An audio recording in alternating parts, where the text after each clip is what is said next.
Hi guys, welcome to the Big Comfy Sessions here at the Big Comfy Bookshop in Coventry, and I'm very privileged to welcome Gilmore Roberts. How are you guys doing? Hello, very good, thank you. Katrina and Jamie, yeah. So, 10 years, has it felt a long time? No. It's gone incredibly quickly, actually. Yeah, it was quite a surprise when we realised that it was 10 years that we've been going, so yeah, it's gone very quick. Yeah. I mean, what's the difference? It's obviously apart from age and you're learning together, but I mean, if you could give yourself advice 10 years ago, saying, what would you say? I think it would just be lovely to be able to say to ourselves, look, you're going to get there. It's going to be, stick with it. Stick with it, and it'll, it won't be, you kind of will get there eventually, and you'll be able to make a living from it, because that would have been a lovely thing to know at the beginning. Oh, phew, thank goodness. Yeah. Now, your latest album, every album's a bit different now. Your latest one is more produced, a bit more, I would say, electronic, but I mean, is that like a conscious evolution, and what's coming up next after this? Yeah, I think to some extent it was a conscious thing. We chose a producer to work with who's done quite a bit of other stuff that we'd listened to and liked his style of production, and quite like the idea of having more sort of programmed, like say, electronic rhythm tracks to sort of add a more contemporary sound to the production of the album. And I think it's been quite successful in doing so. And where we go with the next one, I mean, we're just about to release a live album, which does what it says on the tin, really, so I don't really need to explain that much. But in terms of the next studio album, we've not really got that far down the line yet. But again, we'll assess it when we've got the material together and see what needs what and how we want to sort of present that on record. Awesome.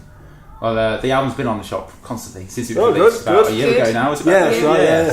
So you're pretty sick of it by now. Well, I still put it on, at least once a week. And that's a good sign. Yeah. So regulars know it as well because it's cool. That's nice. Now, books. You're in a bookshop. Yes. Do you guys take influence from books? Do you read a lot? I read a lot. Yeah, I've always got a book on the go, and it's usually fiction, but I kind of got into reading biographies a bit more in the last couple of years, which is cool. And I'm pretty bad at reading books. I tend to start books and then start a different one and then forget about it and then end up with about 4 books on the go. And so I usually just resort to buying the Viz and reading the Viz. But we actually have a photo that we put on social media that was our car dashboard during a tour, and we said this is pretty representative of our respective reading habits, and it was like a pile of 4 books that I just bought from the charity shop, and then a copy of the Viz next to it. Brilliant. Yeah. Now let's get back to the music. You say you just released a live album. Why a live album? We thought it was something nice to do as a sort of celebration of being together for 10 years. In that time, we've had quite a lot of requests for live recordings, and also it's a bit of an opportunity to sort of revive some of the older material that was on early albums that doesn't get heard as much nowadays. So it's in some ways it's a bit of a retrospective as well, because it's got some of the older stuff on, a bit of stuff from each album. And we're just doing it as a limited edition thing, of a limited run, not put through any sort of distribution company. So it's just going to be available at gigs and from us directly.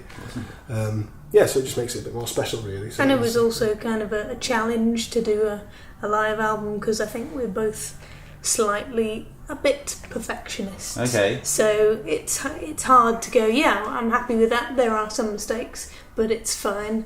So it's quite good to get to that point where you can go, it's a live album, so of course there's going to be little bits. You do dozens and dozens of gigs. It's like, how do you choose which version of which song? That's it. So I'm really, really happy that we were happy enough with it to be able to do it. Good stuff. And now you are about to play a song from your latest album. Can you tell us what it is, a bit about it? It's a Halloween themed song. We thought it would be quite fitting for this time of year. So it's based on the sort of mythical folklore tale that I came across, which explains the sort of origin of making lanterns out of pumpkins. And I thought it was quite a cool story about a guy called Stingy Jack who tries outsmarting the devil more than once, and it comes back to bite him on the bum. Brilliant. Exciting, look forward to that. Cool. You've been an excellent guest here at the Big Comfy Bookshop. Thanks very much. And this is Gilmore and Roberts.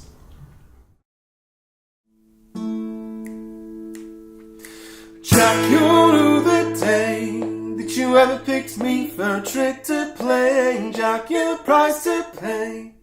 Forever in limbo, you will stay.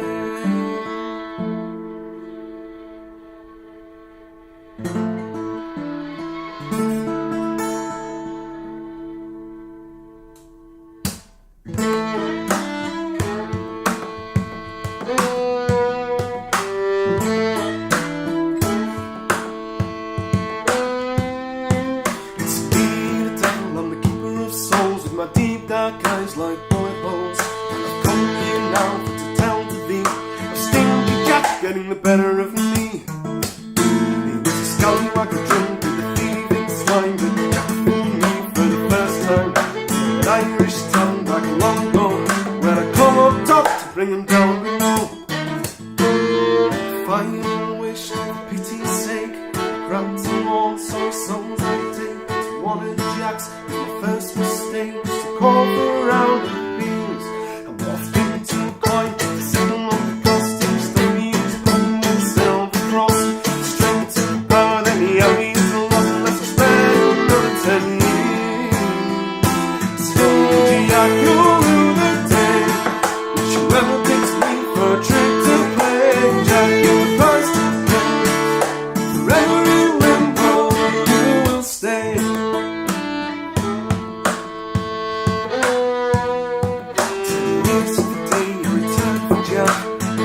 Wandering a dirt track, kept my word, Jack, and well you know that I'm up here now to bring you down below. It's fair, he replied, yeah, you've done as well. I've given more time than I was around. The journey's long and I'm starved and weak. You gather fruit from the apple tree, so I climbed in 20 odd feet from the ground. Picked the fruit, but I couldn't come down, cause Jack had stuck crosses all around the base of the apple tree.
You'll be sorry, Jack, sorry I say for the trouble you've caused and the promise I made, cause I turned too alone in the place I'll dwell, to fade far worse than hell.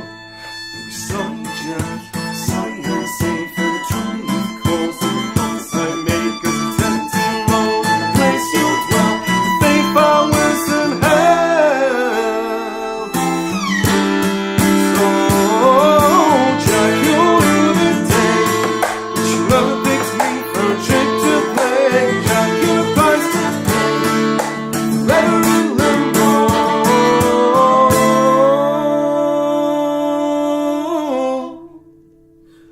you will stay.